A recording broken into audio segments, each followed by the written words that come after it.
The WNBA is officially seeing its crown being threatened. At a time when women's basketball visibility is at an all-time high, the league has left the door wide open for other leagues to come in and water down the talent pool. The W has been the goal for the longest time, even stars from overseas would strive to get to the biggest women's basketball stage. But over the years, the W has shown time and time again how little they value their employees and their product. Constantly saying the quiet part out loud, the players should just be happy they have somewhere to play at all. But when Angel Reese hit the "You Can't See Me" on Caitlin Clark, all bets were off. The seemingly dying industry exploded across all sectors. The NCAA, the WNBA, the Olympics, and even high school games started getting more attention. But instead of recognizing the change in tides, the W doubled down on being the only game in town, at least in the US. It has to say something about the biggest game in town if you have to contract in loyalty. Outside of salary, one of the biggest problems with the WNBA is the prioritization rule. Basically, starting in 2023, if a player didn't have the league's approval, playing overseas and missing the start of the WNBA season meant they could face suspension. Players like Diana Taurasi played straight through the W season and the off-season overseas for almost a decade, literally being paid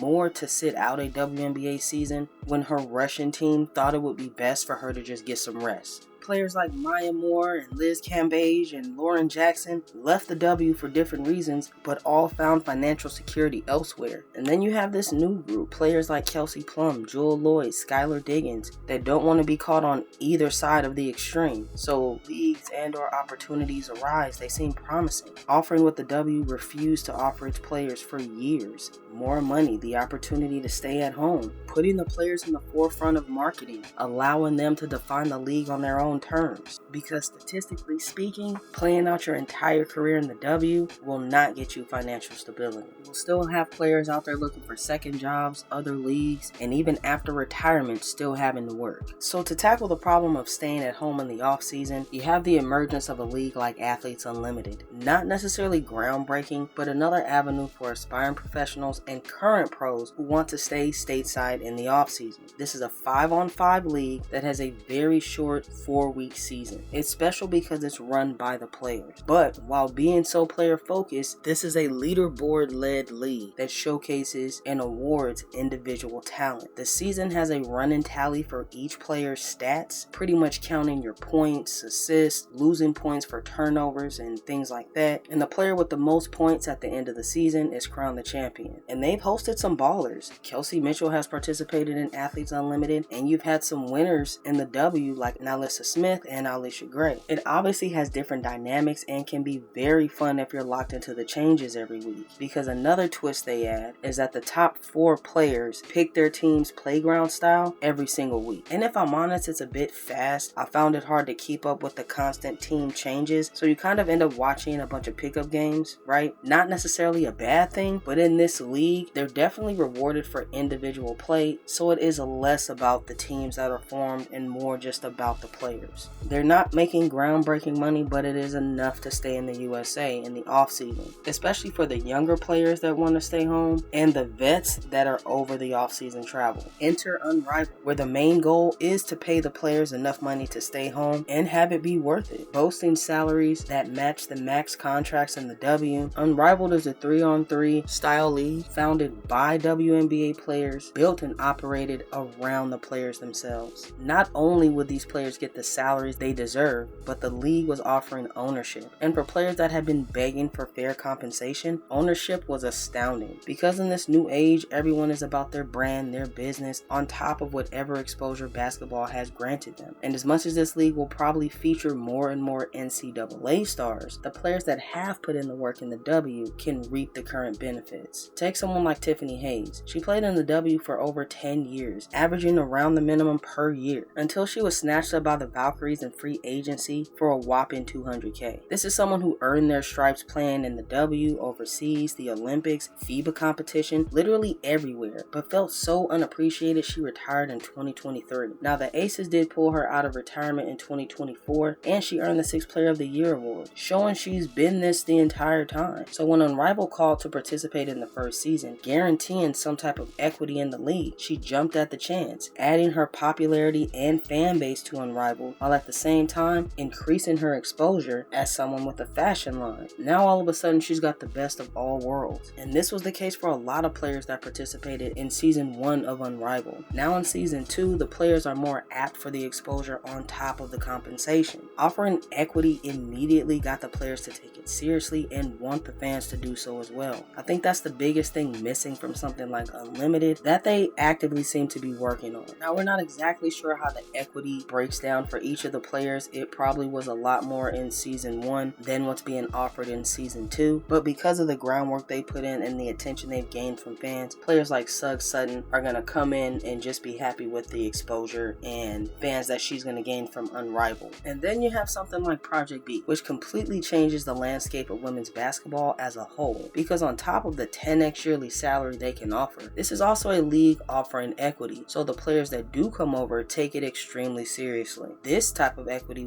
would be a lot more valuable than Unrivaled equity. This league is offering $1 million contracts to players that would never get that in the W. An investor-backed league, it will be played outside of the USA, so it'll be interesting to see how that goes over with fans. And right now their schedule will be in direct competition with Unrivaled. So when you look at somebody like Alyssa Thomas, who let's say gained her equity in Unrivaled in season 1, will play in season 2 and then turn around and play in Project B in 2026. So retiring or leaving the game, she's expecting money from both of these leagues. They've also signed Nneka Ogwumike, which is pretty interesting considering she's the president of the Players Union in the WNBA, which creates a whole nother storyline. Because at the end of the day, you don't really expect Breanna, Stewart, or Napheesa Collier to leave the WNBA for Unrivaled. Even if that was the plan, that's years down the road. But something like Project B offering $2 million to someone like Nneka Ogwumike could have her leaving the W in just a year or so, especially when again you consider the prioritization rule, and the WNBA would effectively be forcing these players to choose, and that would be a no-brainer. So while Project B has signed 2 WNBA All-Stars, it's a little more hush-hush on who else they've signed. I think it'll get the most interesting once they start dropping some EuroLeague names. Someone like Gabby Williams would probably just leave the W altogether. I mean, there would be no reason for her to stay. A French silver medalist, it's crazy to think the W will make her choose between playing for her country in EuroLeague and being at WNBA preseason training camps. And this was before the likes of Project B. So there's definitely some disruption at play. The league will initially play in the offseason of the W, but how long before that really changes based on the fan base? Right now, we're not even sure if watching it in the US will be viable or if it's going to be playing at 2 a.m. So I do think it's only a matter of time before it overlaps or directly competes with the W. Attracting the best veterans the W has to offer, it wouldn't be hard to see them leave for greener pastures, especially the players like Charlie Collier, a literal #1 pick who was out of the league too quick to blink, young enough and talented enough to give the league real integrity. And there's so many other players like that out there. Kyla Charles was on the fringe before the Valkyries picked her up at the end of the season. These players have seen how the W rewards loyalty, and they're definitely not here for it anymore. The players on the way out the door still want access and a way to make the money they should have been paid over the years. Project B will be a thorn in the W side, not just because of the money, but the influence is going to be different and the players will be able to be wooed like someone in a bad relationship. I also want to mention very quickly the Upshot League, not because it's a direct competitor, but because it exists again in its own lane. It's more like a G League than the other leagues, on purpose, being there for development and helping players make it to the bigger stages. It is small but powerful, with retired players like Taj McWilliams-Franklin in administration roles. I just think they deserve that short shout out because they're building slow and steady in comparison to these other leagues and could just be watching and waiting to see what their best next move might be. But that league doesn't set to start until 2026, so we'll be getting more information on them as well.